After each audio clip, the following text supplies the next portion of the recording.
Welcome to Hood Champion Boxing and Sports. In boxing, you find a way to win or you find a way to lose. So Ryan Garcia and Javier Fortuna, you guys are making predictions about what's going to happen in the fight. But surprisingly, Joe Goossen is going on to make a prediction as well. He's saying that he predicts Ryan Garcia is going to knock Javier Fortuna out cold. Now this is the thing, right? That's easier said than done. At the same time, I predict Ryan Garcia to win the fight. But it's not going to be that easy. But Javier Fortuna is saying he's going to come straight at Ryan Garcia and let his hands go, be aggressive, and get the knockout victory. Now, that's just fighter talk, in my opinion.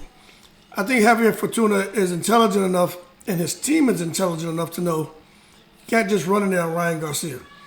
That could be very detrimental to Fortuna. But at the same time, Ryan Garcia in his last fight, in my opinion, Garcia looked less than stellar.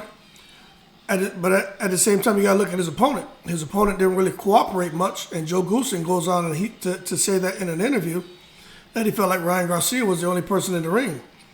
He felt like he didn't get much cooperation from the Ghanaian fighter. Now, my thing is this. In the second round, Joe Goossen is running with the fact that he felt Ryan hurt the Ghanaian fighter, and Ryan Garcia almost got him out of there. You know, I watched that over and over. He caught him with a shot, but what we saw, when it looks like he hurt the fighter, that's not what happened. Okay, so I'm surprised that Joe Goossen is running with that, saying how Ryan Garcia almost knocked him out. Now, there were a couple of times in the fight where Ryan Garcia looked to have landed a clean shot, but he was just throwing one shot at a time. And when he was trying to get his shots off, he was smothering his punches and basically shoe shining, in my opinion. But I will tell you this. The Ghanaian fighter landed a couple hard shots on Ryan Garcia because Ryan Garcia was walking straight in with his chin in the air. Now, case in point, right? If Ryan Garcia is going to just try to walk straight through Javier Fortuna, he is going to get clipped. That's if Javier Fortuna still has the athleticism and the quirkiness that he's had in the past. But we know he's been a bit inactive. These guys aren't getting any younger. So you never know when Father Time is going to show up in that boxing ring. But Ryan Garcia, I definitely believe, is the harder hitter. And if he catches you with that damn left hook, you're out of there. But my thing is this, when you're dealing with a guy like Fortuna, even though Ryan Garcia says he likes to fight southpaws and Javier Fortuna is a southpaw, right?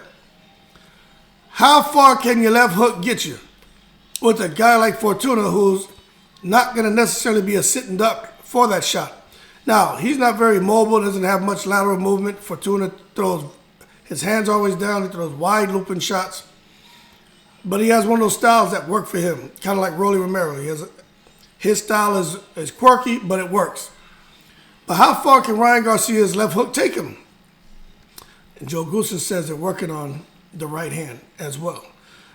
And that is the kind of talk I want to hear from the trainer. Because Ryan Garcia is not Canelo. I believe Ryan Garcia has power. Obviously, he has power in that left hand. Everyone says he does. He shows it in fights. If he touches you with the left hand, he can get you out of there. So there's something special about Ryan Garcia's left hand. Not so sure about the right hand.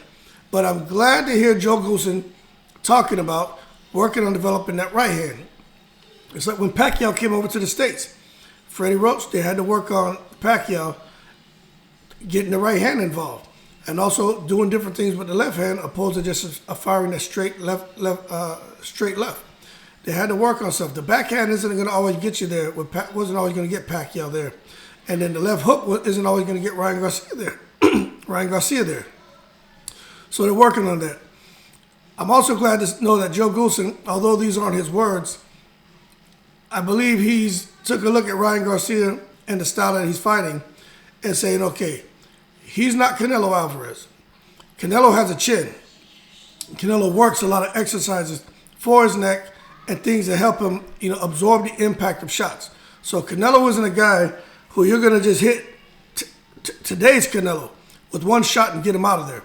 I'm not saying you can't buzz him. I'm not saying you can't hurt him. But that Canelo who fought Jose Cotto years ago, who got hurt badly by a shot upstairs, That Canelo doesn't exist. But this Ryan Garcia, he gets hit upstairs, he gets hurt badly. So Joe Goossen is looking to make those necessary refinements so Ryan Garcia isn't in there trying to fight tall and just make, irresponsible choices in the ring, which could in turn result in him getting hurt badly or viciously knocked out. I've said it in the videos, and I believe Joe Goossen is looking to focus on the things that I think Garcia should be focused on. And I think it's just using his speed advantage. I've always said this. I think Ryan Garcia should emulate his style a lot after, Amir Khan.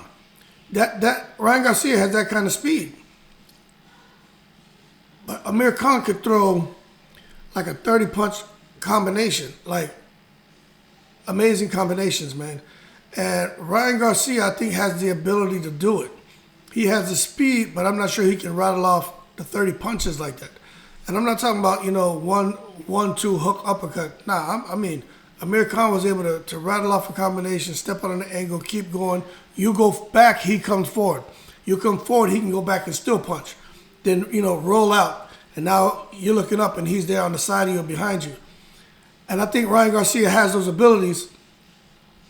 I'm just not sure Joe Goossen is the right trainer to bring that out of him.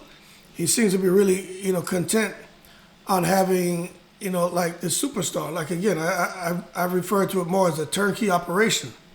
But they're going to have to sort it out. I think Fortuna is a good opponent for Ryan Garcia to get in there, man, and show that, okay, he can get a knockout against a guy with a good name who's pretty resilient. But, he's going to have to show something on fight night. It's about time that he shows that. And all these predictions about knocking people out, Ryan's going to have to, go right at him and let him know that he's in a real fight. And he's going to have to hurt him because that's what we're looking for. Ryan Garcia definitely punches harder than Fortuna, which is going to be a problem, although Fortuna's a solid veteran.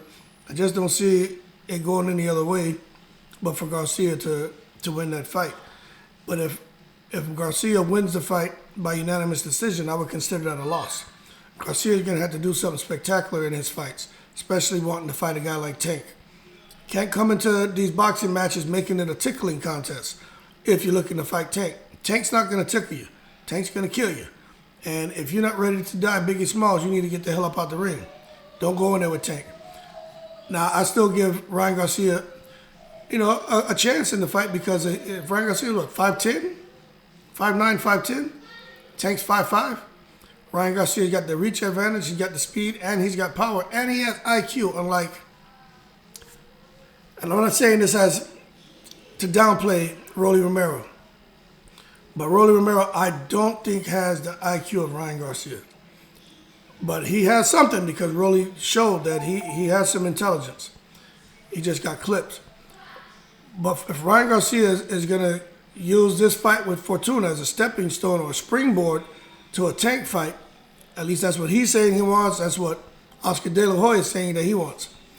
He's going to have to get in there and really knock Fortuna out. He can't go in there and win no close decision against a solid veteran whose best days are probably behind him. And he definitely can't go in a fight and get hurt. Because if Javier Fortuna hurts you, and he's a southpaw, and Tank's a southpaw, so obviously they're setting the stage to set Ryan up to get ready for the big fight with Tank as a southpaw. This is the thing that we don't know, man. Who knows what conversations are going on behind the scenes? How this all of a sudden worked itself out. Fortuna being a southpaw, Tank being a southpaw. Ryan and De La Hoya both becoming vocal. They weren't like that before. So who knows what kind of discussions have already happened, and it's just a matter of Ryan Garcia winning and announcing the fight. And that's how a lot of this goes. And I don't think that's a high-threat fight for Tank. I don't. I think that's a good fight, two big names. They can make a whole lot of money. And if one of them was to lose, I don't think it really hurts. I don't really hurts their value much because both of these guys are top names, and anything can happen in boxing. But lose against a Fortuna, that hurts your value. Your stock is going to plummet. You can't lose against Fortuna. But we'll see what happens, man. But right now, Joe Goossen is saying he's working on the right hand. He feels Ryan the stronger fighter. He's going to go in there and look to get the knockout. Fortuna's predicting to be aggressive and hurt Garcia. He thinks Garcia's just a pretty boy who can't fight. But I think Garcia can fight. He needs to work on that right hand. And I think we're going to get a pretty entertaining fight. I got Garcia winning. Fortuna going to put up a good effort, but he's not going to win. That being said, like and subscribe if you enjoyed the video. Shout out to the veterans, and I'm in the breeze.